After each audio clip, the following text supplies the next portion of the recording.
아이성에서의 실패 속에서 하나님이 어떻게 이스라엘 백성들을 회복시키시고 실패한 그곳에서 승리케 하시는지 오늘 말씀을 통해서 확인하려고 합니다. 지난주에는 여리고성에서 다 멸해버리고 아무것도 취하지 말고 은과 금과 동철은 하나님께 구별하여 드려라 라고 했을 때 아간이라고 하는 한 사람이 멋져 보이는 옷 하나를 원래 취했고요. 은과 금을, 그 금덩이가 800g이 넘는다고 했잖아요. 한 1억이 넘는 그 금을 몰래 훔쳐서 자신의 집에 감춰뒀다고 확인을 했습니다. 그 결과로 여리고성에서도 전투에서 승리를 했는데 그보다는 작고 약한 아이성과의 전투에서 그 죄로 인하여 실패했다는 것을 우리가 확인을 했습니다.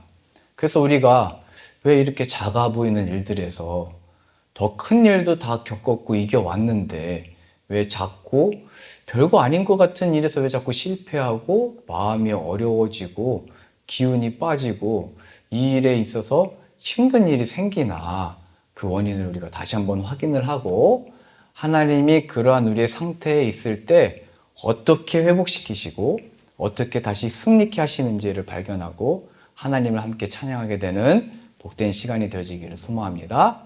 이스라엘의 그 죄는 다시 한번 말씀드리면 이스라엘 백성들로 보자면 하나님께 묻지 아니하고 나아갔던 죄라는 것을 우리가 확인을 했죠.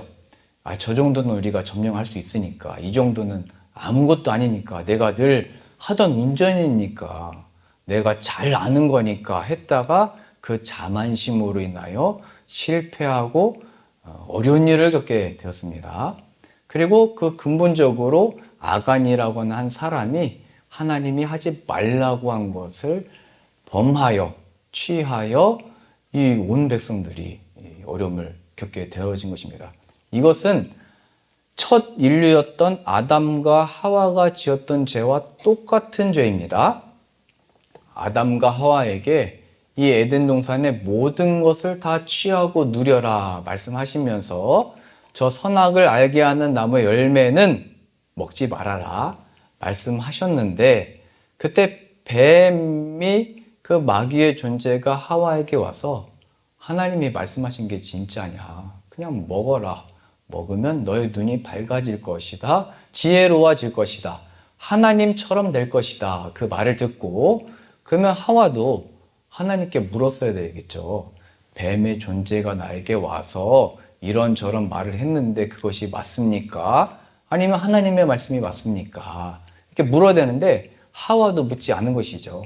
그리고 그도 아간이 그 금덩어리를 보고 탐심이 들어서 취했던 것처럼 이 하와도 선악을 알게 하는 나무 열매를 보니까 먹음직스럽고 탐스럽게 보였다, 이렇게 되어 있죠. 탐심이 생겼습니다. 저것만 내가 먹으면, 저것만 내가 취하면 행복할 것 같다, 만족을 얻을 것 같다, 좋을 것 같다, 참 좋겠다, 이렇게 생각을 하게 된 거죠. 그래서 이 하와가 범한 죄가 지금 아간도 똑같이, 이스라엘 백성들도 똑같이 짓는 죄입니다.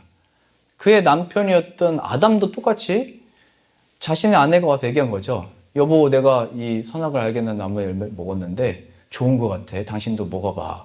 그러면 이 남편도 하나님께 물었어야 되겠죠. 지금 제 아내가 이렇게 저렇게 이게 좋다고 그러는데 하나님 이게 맞습니까? 물론 저도 결혼할 때 아내의 말을 잘 들어야 복을 받는다, 이 말을 많이 들었는데요. 그러나 하나님의 말씀보다 앞서면 안 되는 겁니다. 하나님의 뜻보다 앞서면 안 되는 거예요. 하나님께 늘 물어야 됩니다. 하나님 안에서 내 아내의 말도 존중하고 듣고 사랑을 해줘야 되겠죠. 죄 짓도록 하는데 그 말을 따르면 안 되겠죠.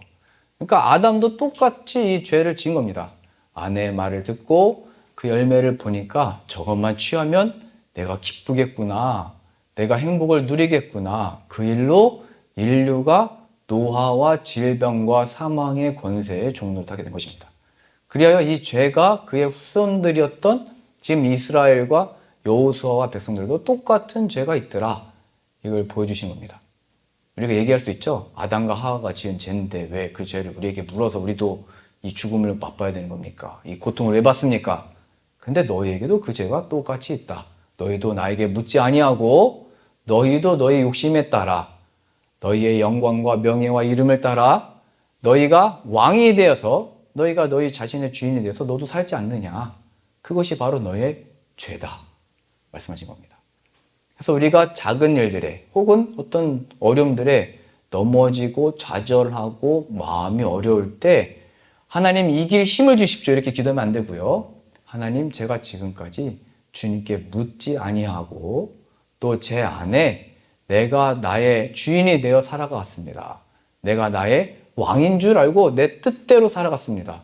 내 뜻대로 하나님을 찾고 내 뜻대로 하나님께 구했습니다. 그러나 회개합니다. 이 죄인 용서하여 주옵시고 다시 새 생명으로 살아나게 하여 주옵소서.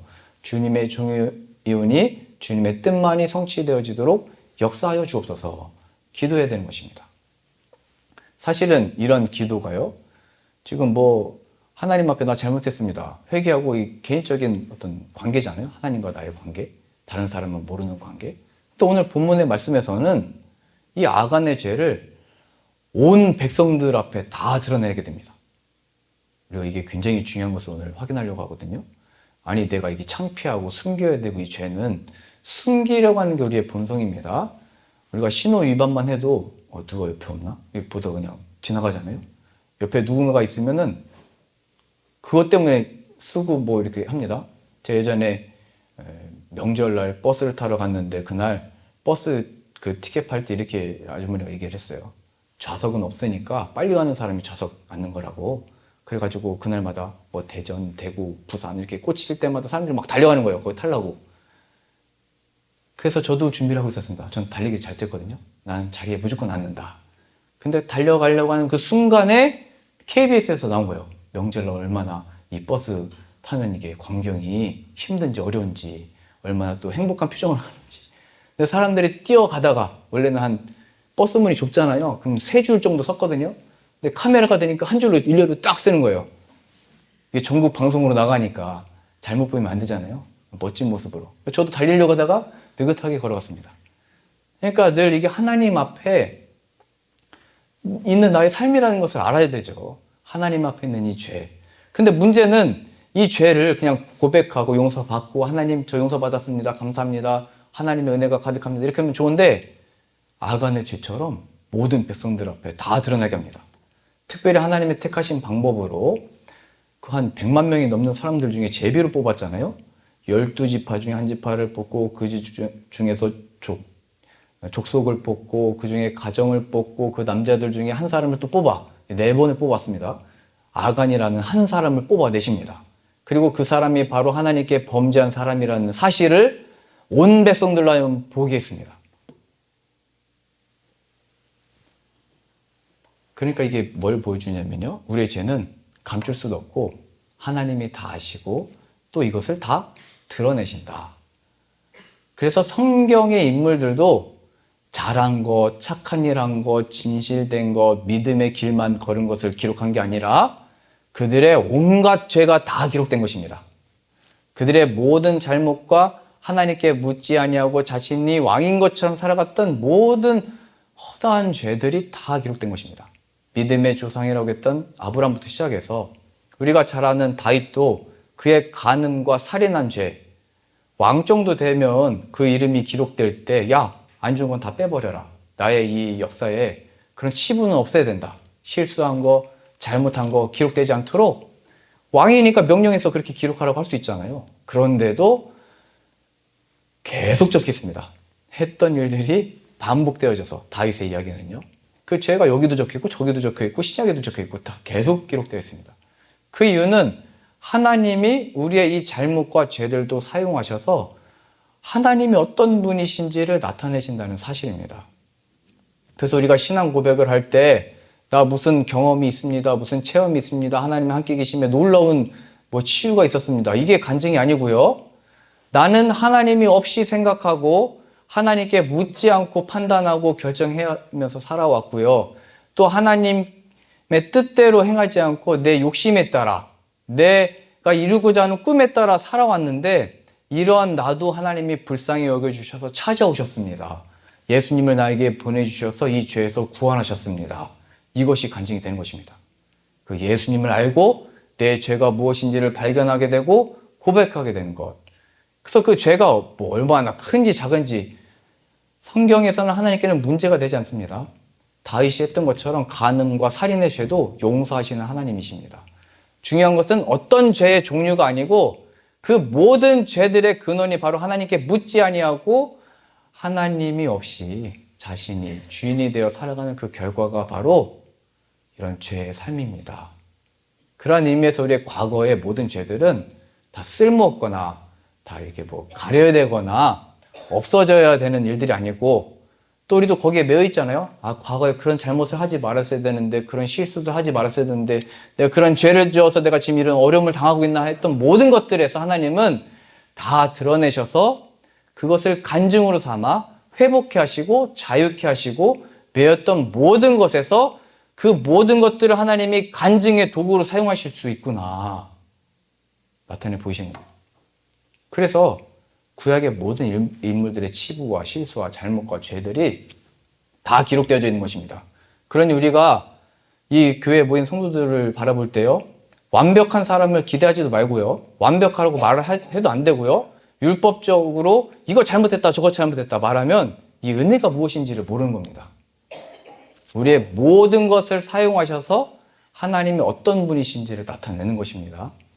제가 폴란드에서 사역했을 때 저에게 그 예수님에 대한 믿음과 마음이 없다는 것을 발견하게 되고 성도들에게 고백을 했습니다. 나를 위해서 좀 기도해달라. 나 지금 큰일 났다. 내가 그 누구보다도 열심히 기도하고 사역을 하고 칭찬도 받아왔는데 내 안에 예수님이 없다는 것을 발견했다. 지금 나더러 주여 주여 하는 자마다 다 천국에 들어갈 것이 아니라 이렇게 말씀하셨는데 그게 바로 나였다. 예수님께 말했잖아요. 우리가 주님의 이름으로 귀신도 쫓아내고 병자도 낫게 하고 많은 권능을 행했는데 주님 우리가 칭찬받아야 마땅하죠? 예수님이 말씀하신다고 했잖아요. 이 불법을 행하는 자들아 내게서 떠나가라. 나는 너희를 모른다. 그러니까 저도 그냥 저의 열심만 있었던 것이고 예수님이 없었던 그 모습 속에서 그 은혜를 구했던 것입니다. 그리고 정말 예수님을 만나고 나서 이렇게 고백을 했어요. 성도들 앞에서. 제가 교회의 강도였습니다. 이 십자가에 매달리시고 죽으시고 부활하신 예수님을 바라보도록 여러분들을 인도하고 안내했어야 되는데 제가 이 십자가를 가리려고 여기는 십자가가 아주 높이 달려서 제가 가리지를 못하는데 제가 가리고 있었습니다. 제가 바로 강도였습니다. 예수님이 말씀하셨거든요. 내 이 울타리 안에 들어올 때 나의 문, 내 이름으로 이 울타리, 이 하나님의 나라에 들어오지 아니하는 모든 자들은 강도다. 그러니까 제가 예수님을 바라보지 않도록 저의 열심과 저의 열정과 우리의 어떤 꿈과 비전 얘기하면서 다 속였던 거죠. 헛된 것에 빠졌던 거죠. 그러니까 제 마음에도 충만함이 없고 늘 공허함과 괴로움과 어떤 충만한 은혜가 없었던 것입니다. 그 성도들한테 이렇게 얘기했더니 아니 목사님이 앞에서 저렇게 얘기를 해도 돼? 아니 지금 5년 동안 함께 했었는데 이제 와서 저런 죄가 있었어? 좀 두려운 마음이 있었습니다. 그런데 제가 이렇게 사실대로 고백을 하니까요. 성도들도 그동안 감춰뒀던 숨겨뒀던 이 죄들을 다 고백하면서 서로 눈물을 흘리고 얼마나 은혜로운 교제의 시간을 가졌는지 몰라요. 그러니까 하나님이 예수 그리스도로 인해서 서로 회복시키시고 하나가 되게 해주시고 그래 우리가 이 교회에 모여있는 이유는 죄인들을 살리시려고 부르신 것이지 누군가 완벽하기 때문에 내가 그 사람을 좋아하는 게 아니라 죄인들이 나와야 되고 잘못하고 실수가 많고 연약한 사람들이 나와서 예수님으로 죄사함을 받고 구원을 받고 이 은혜를 나누고 함께 찬양하는 게 교회지 얼마나 큰 은혜를 나누는지 모르겠습니다. 그러니 우리가 제가 여러분들 신앙 고백할 수 있도록 도와드린다고 했잖아요. 우리가 그동안 알게 모르게 지었던 죄들을 다 기록해 보세요.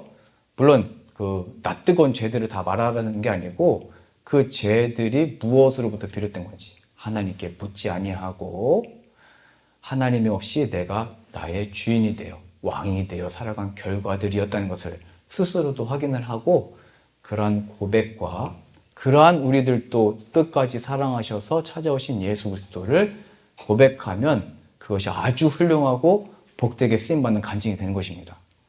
그래서 이제 우리가 앞으로 교회에서 잔치를 열고 믿지 않는 분들을 초대를 하게 될 것인데요. 그때도 우리가 이런 신앙 고백을 준비를 해서 나에게 찾아오신 예수님, 나와 함께 해주신 예수님, 이 죄인을 살려주신 예수님을 고백하게 될 것입니다. 성경의 이야기만이 아니고 이제 우리의 앞으로의 이야기, 우리의 과거의 모든 삶들이 성경의 이야기와 같이 하나님의 복음을 증거할 수 있는 기회가 된 것입니다.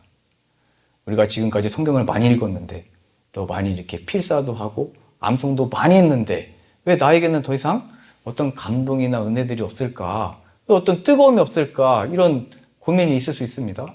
저도 목회하면서 그걸 경험을 했던 것입니다. 이렇게 성경도 늘 암송하고 어렸을 때부터 외우고 열심히 사역했는데 왜 이런 어떤 충만함이 없을까?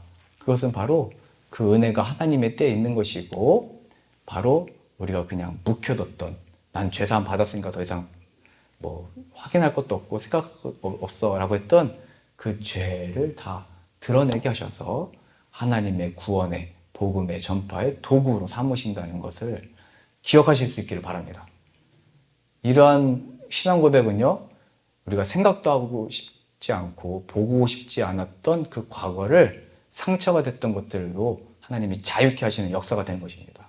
오늘 여호수아 백성들은 아이성을 쳐다보기도 싫었을 것입니다. 왜냐하면 아이성 하면 우리의 자만심으로 나아갔다 실패했던 곳이잖아요. 하나님께 묻지 않고 갔다가 36명이나 죽임을 당했던 그곳입니다. 그러면 그냥 저기 보지도 말고 가지도 말고 저기 그냥 내버려 두자, 다른 데로 가자 할 수 있잖아요. 뭐 굳이 거기 다시 가가지고 거길 점령하냐 할 수도 있잖아요. 나의 아픔이고 슬픔이고 내 형제를 잃었던 곳이니까요. 그런데 하나님은 거기로 다시 보내셔서 승리케 하신 것입니다. 매였던 그 과거의 상처와 어려움들에서 회복시키셔서 거기도 점령하게 만드신 것입니다. 이것이 하나님의 놀라운 역사이고요. 예수님 안에서 우리의 과거의 모든 상처와 어려움들에서 회복시키시고 그의 승리를 나타내시는 역사입니다. 마귀에게 속지 마십시오. 너는 실수 많이 하잖아. 너는 그때 잘못했잖아. 그때 그 죄로 인해서 너 지금까지 어려움 겪는 거야. 너 대대손손 자손까지도 너 어려움 겪을 거다. 그 마귀의 말입니다. 그때 하나님께 물으세요. 그럼 하나님은 주 예수를 믿으라. 그리하면 너와 내 집이 구원을 얻으리라. 말씀하시고 그 말씀을 들을 때마다 내 가운데 믿음을 허락하셔서 예수님의 이름으로 참된 죄사함과 모든 매인 바에서 자유를 얻으며 그걸 짓밟고 승리케 하는 역사를 이루실 것을 믿습니다. 그것이 기록되어져 있는 것입니다. 실패한 곳에서도 하나님은 승리를 만들어 내시더라. 그것이 어떤 상황이든지 관계이든지 하나님은 못하실 일이 없으신 것입니다. 그것이 나의 죄로 말미암은 실수로 말미암은 잘못이든지 무엇이든지 마음에 어려움이 있는 말할 수 없는 슬픈 사연이든지 그걸 다 예수님께 내어드리고 하나님이 함께 계시면 이 모든 것들도 이 하나님의 크신 영광을 나타내는 도구가 된다고 오늘 배웠습니다. 그러니 하나님의 뜻대로 사용하여 주옵소서. 내가 그동안 말도 안 하고 싶었던 일들인데 하나님 은혜 베풀어 주옵소서. 여기서 나를 자유케 하시려고 예수님을 보내주신 줄로 믿습니다. 그 예수님을 아는, 예수님을 믿는 믿음을 내려 주옵소서. 그렇게 우리가 회복을 얻고 예수님 안에서 모든 것들이 간증거리로 하나님이 사용하시는 것입니다. 그리고 오늘 특별하게 이제 그곳에서 하나님이 이 죄사함의 해결, 아간을 건져내고 끄집어내서 심판을 내리신 이후에 이 죄를 이제 우리에게 묻지 않고 예수님이 대신 형벌 받으신 것이죠. 우리 죄를 대신해서 죽으시고 우리 죄가 거기서 심판을 받음으로 우리는 그 죄에 대해서 자유함을 얻게 된 것입니다. 그러면 이제 이 예수님을 믿는 믿음 안에서 우리의 삶에 어떻게 승리를 만들어내시는가? 8장 1절 말씀 보겠습니다. 여호수아서 8장 1절입니다. 여호와께서 여호수아에게 이르시되 두려워 말라 놀라지 말라 군사를 다 거느리고 일어나 아이로 올라가라. 보라 내가 아이 왕과 그 백성과 그 성읍과 그 땅을 내 손에 주었노니. 죄사함을 얻었을 때 그 기쁨을 기억하시죠? 내가 하나님의 큰 사랑을 예수님을 통해서 받았다. 이 영광을 느꼈을 때 다시 집으로 돌아가 보니까 하나도 변하지 있지 않는, 하나도 안 변한 사람들을 보면서 다시 그 마음이 차가워지고 식기 시작을 하죠. 하나님이 이 죄사함의 이 은혜를 베푸셨을 때 보여 나타내시는 것은 먼저 뭐 아이성이 다 무너져 있도록 하시는 게 아니고 문제들이 사라지도록 하시는 게 아니고 보게 하시는 것입니다. 다시 봐라. 그리고 눈으로 본 것으로 판단하지 말고 내가 무슨 약속을 줬는지를 봐라. 내가 그들을 너희 손에 넘겼다. 그리고 우리들에게 요구되는 것은 이제 믿음으로 다시 나아가 점령하는 것입니다. 믿음으로 나아갈 때 하나님이 무너지게 하시고 점령하게 하시고 마귀 사탄의 권세를 물리치도록 역사하시는 것입니다. 그래서 요단강도 건너게 하신 것이고 여리고성도 돌게 하시고 우리들의 삶에 믿음으로 이제 오늘 은혜 받고 나갔을 때 뭔가 됐겠지 했을 때 여전히 문제와 상황들과 처지는 더 안 좋아 보이는 모습들로 보여질 것입니다. 그러나 그 속에 우리는 이제 믿음으로 하나님이 약속하셨으니까 성취케 하실 것이다. 하나님이 이루실 것이다. 하나님이 그 영광을 나를 통해서 나타내실 것이다 하는 믿음으로 나아갈 때 돕는 손길과 예비하신 은혜와 역사들을 발견하게 되는 것입니다. 제가 폴란드에 처음 가게 됐을 때요, 뭐 열정을 가지고 뭐를 하고 뭐 아무리 잘 사역자가 해도 그 나라에서 거주증을 안 주면 그냥 추방입니다. 그 정해진 기간 내에 보통 90일인데요. 그 안에 뭐 거주증이 해결이 안 되면 그냥 나가야 됩니다. 뭐 어느 나라고 다 마찬가지거든요. 그런데 제가 폴란드 가보니까 그 감리교 출신의 선교사님이나 목사님들이 아무도 없었어요. 그 어디 뭐 조언을 구할 때도 없고 어떻게 할지를 몰라가지고 폴란드 감리교회에 저에 대한 비자를 여기서 거주하면서 이 한인 성도들을 돌볼 수 있도록 좀 비자를 해결해 달라 요청을 했더니 비자는 우리가 내주는 것이 아니다. 하지만 당신을 우리들이 초대한 사역자로 하고 이 사람을 담당하도록 하는 레터를 써줄 테니까 그 레터를 가지고 정부에 가져가 봐라. 정부에 가게 된 것이죠. 근데 이제 이 거주증을 신청하려고 가봤더니 표정들이 다 심각해요.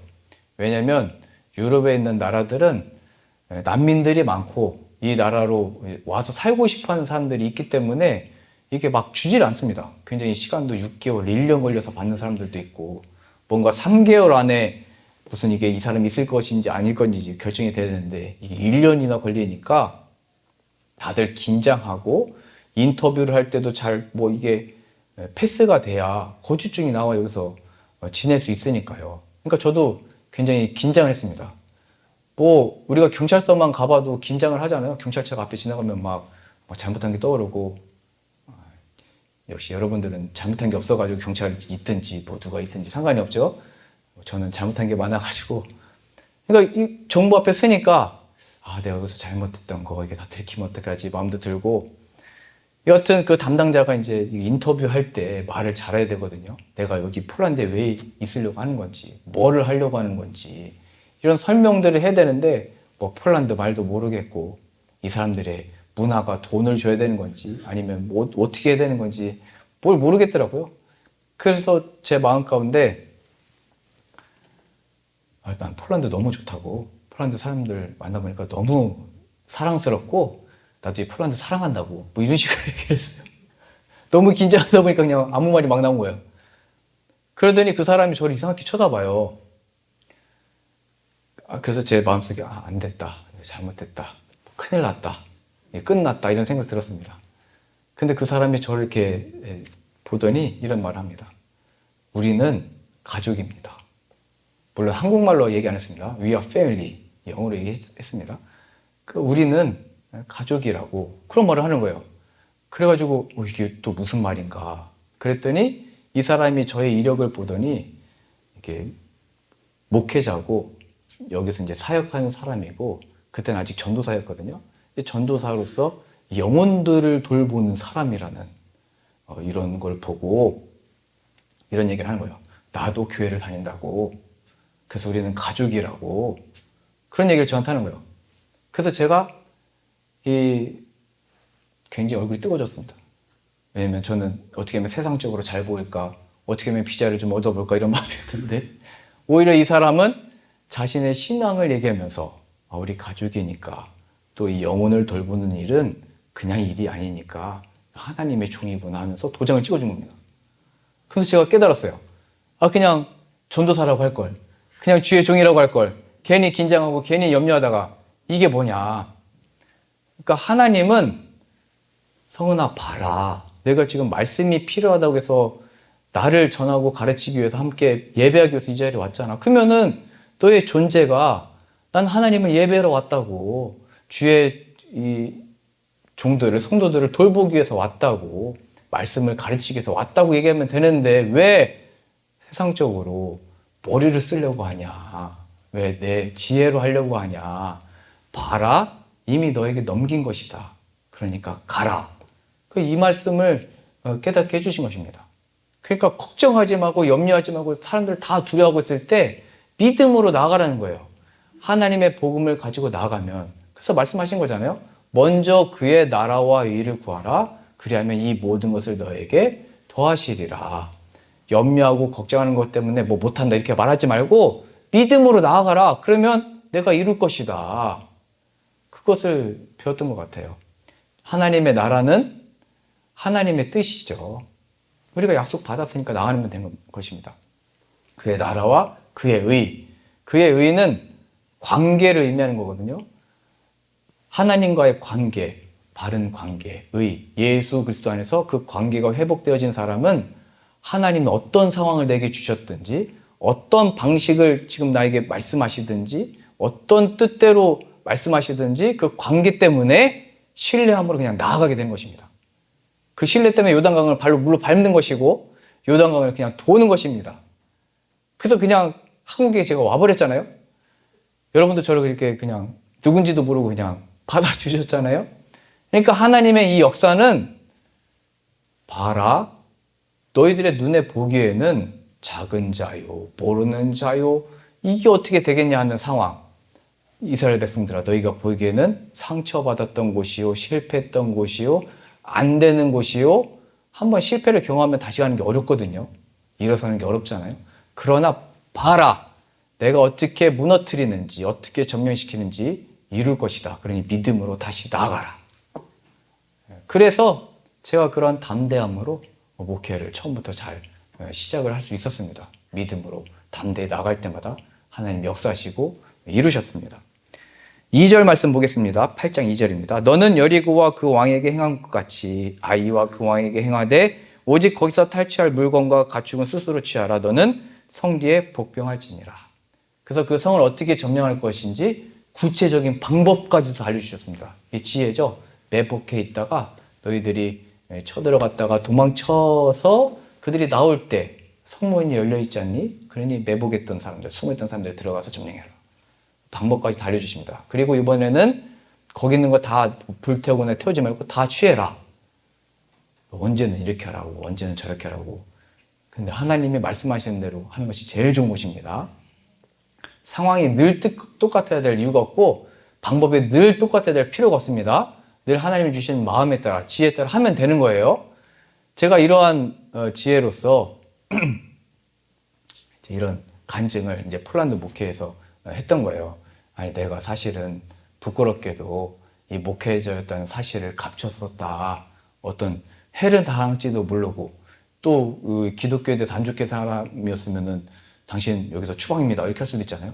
그래서 내가 감춰왔는데 근데 하나님이 불쌍히 여겨주셔서 믿는 사람을 만나게 해주셔가지고 도장 찍어서 이렇게 목회를 할 수 있게 되었다. 이런 간증을 했더니 이제 교회 안에서도 그럼 나도 그거 경험해보고 싶다고 그런 성도님들이 막 계셨어요. 그래가지고 그 취업을 하시는데 이렇게 했어요. 나도 거기다 이력서에다 적은 거야. 나는 주님의 종이라고. 하나님의 뜻하시는 대로 일을 할 거라고. 이렇게 이력서를 적어서 낸 거예요. 그랬더니 그 면접관에게 면접 볼 때, 우리 사업장의 이 일은 제1되는 목적이 이익 추구인데, 이 이익 추구에 따라서 이 사업장에 하는 법대로 할 거냐, 아니면 당신이 쓴 대로 이 하나님의 법대로 할 거냐, 이 둘이 상충되면 어떻게 할 거냐, 이런 질문을 하더래요. 그래가지고, 하나도 생각도 안 하고 그냥 나는 하나님의 뜻대로 할 거라고. 제가 이런 일이 일어날까봐 그런 간증 조심스러워서 잘 안 하거든요. 그랬다가 그 회사에 취직 안 되면 어떻게 할 거예요? 제가 책임질 수도 없고. 그런데 이분이 이렇게 고백을 하니까 그때도 폴란드 분이었는데 나도 교회 다닌다고. 뭐 교회 다니니까 뭐 뽑아주겠다는 얘기 아니고 지금 그것도 큰 기업이었거든요. 우리 이 기업에 똑똑한 사람도 많고 손도 빨라서 뭐 일처리도 빨리 하는 사람 많은데 정직한 사람이 없다고. 근데 당신이 지금 하나님의 뜻대로 한다고 하니까 정직할 것 같다고. 당신을 뽑겠다고. 이렇게 해서 채용이 됐어요. 이런 경우 못 들어보셨죠? 왜 못 들어보냐면 이렇게 하는 사람이 없기 때문에 못 들어본 겁니다. 우리가 신앙과 믿음으로 내가 어떤 사람인지, 내 정체성이 뭔지, 어떠한 존재인지, 나에게 주어진 일들이 어떤 분야이든지 상관없이 나는 하나님의 딸이고 하나님의 아들입니다. 그러니 나에게 주어진 이 시간과 물질과 체력은 하나님 앞에서 행동할 것입니다. 그것을 본래 세상도 좋아했었습니다. 왜냐하면 정직하고 바르고 속이지 아니하니까요.